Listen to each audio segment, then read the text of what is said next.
Okay, in the last video I showed you how I smoke a brisket.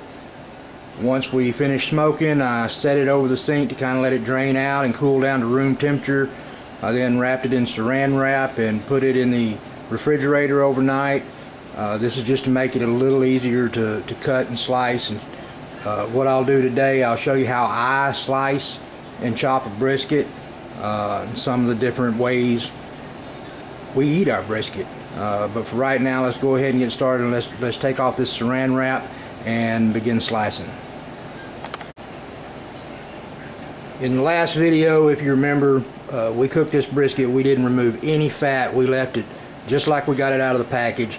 Now as I slice through this, I'll start removing some of that fat. I won't quite remove every bit of it, but I'll get a pretty good bit of it off of here.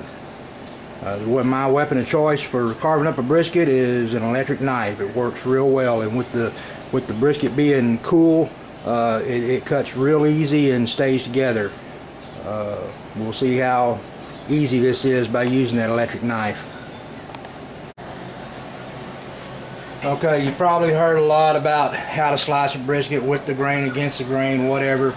I don't really pay any attention to that. The way I cook this brisket and the way I slice it, it'll melt in your mouth. So I'm going to start out, and that's just to show you just how good that looks inside. We're going to go ahead and just,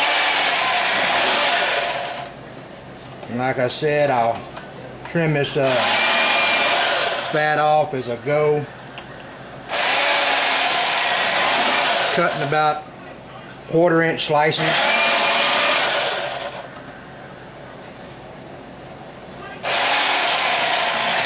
Leaving that fat on there, that just adds so much to the taste while it's cooking.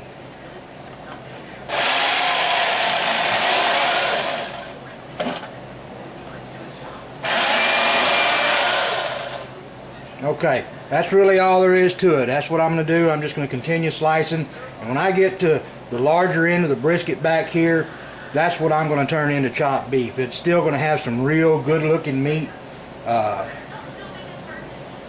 And it works out real well for using as chopped beef.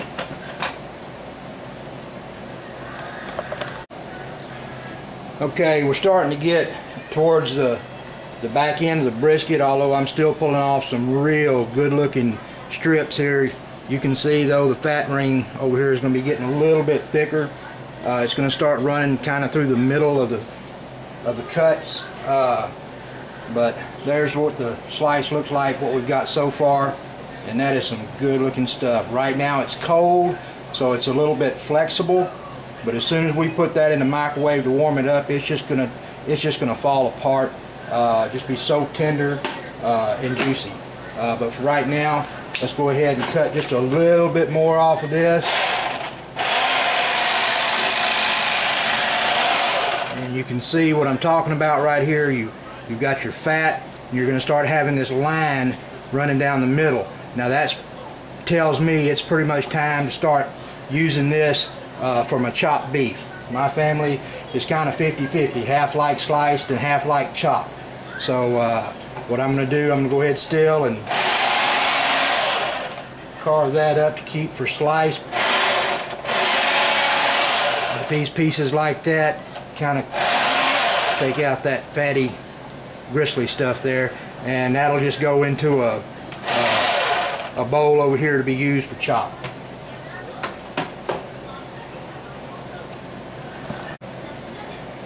Since we're going to turn this into chop, it doesn't matter how you slice it or how you cut it or anything else, but what I'll usually do is just cut off some sections and try to cut it into about 1-inch square pieces.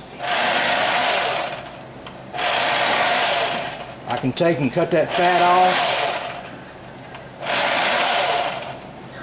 I mean, again, there's no rhyme or reason or way that's any better than the other, because in the end, all this is going to turn into chop. I don't throw my fat in there. I throw the fat away. If you want a little bit more yield out of your brisket, you could go ahead and put that fat in there, I guess, but I like my briskets lean when I'm eating them. Again, we're just going to cut through, take the majority of that fat off. Starting to get into the marbled brisket like I was telling you earlier. But again, we're just going to chop that up into about 1-inch squares, and in the bowl it goes.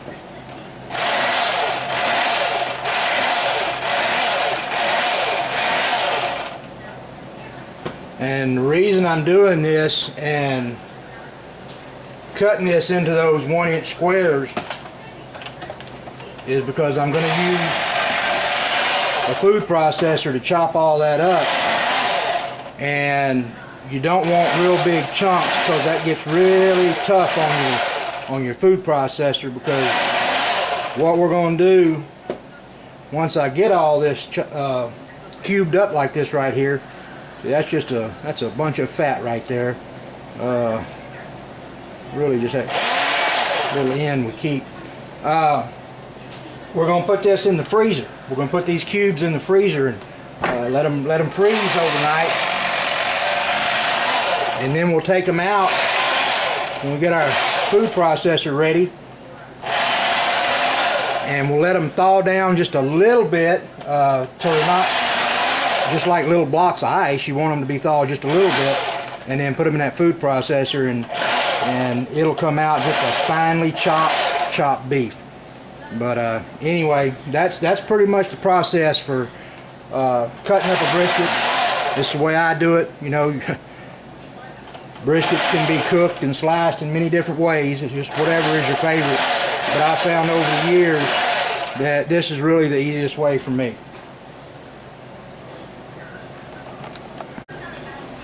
Alright, after about 10-15 minutes, I now have a plate of sliced briskets is ready to eat. I've got what's going to be my chopped beef cubed up.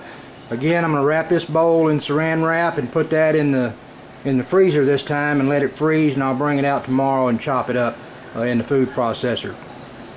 Meanwhile, all it takes for the sliced brisket is you just pop it in the microwave and warm it for just maybe 20-30 seconds, and it'll just come out so tender and moist and very good, very good.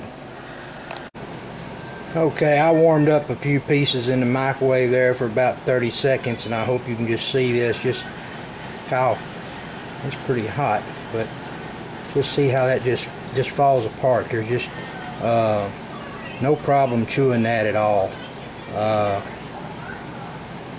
Just breaks apart that easy. That is some tender stuff, and it's got me hungry, so I think I'll make a sandwich. Looking pretty good. Let's go ahead and add a little barbecue sauce to that.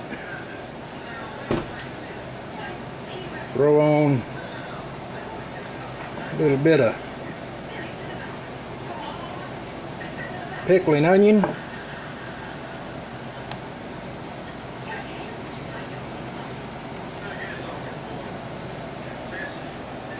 And enjoy. I'll be back in a little bit to show you how we chop up that brisket.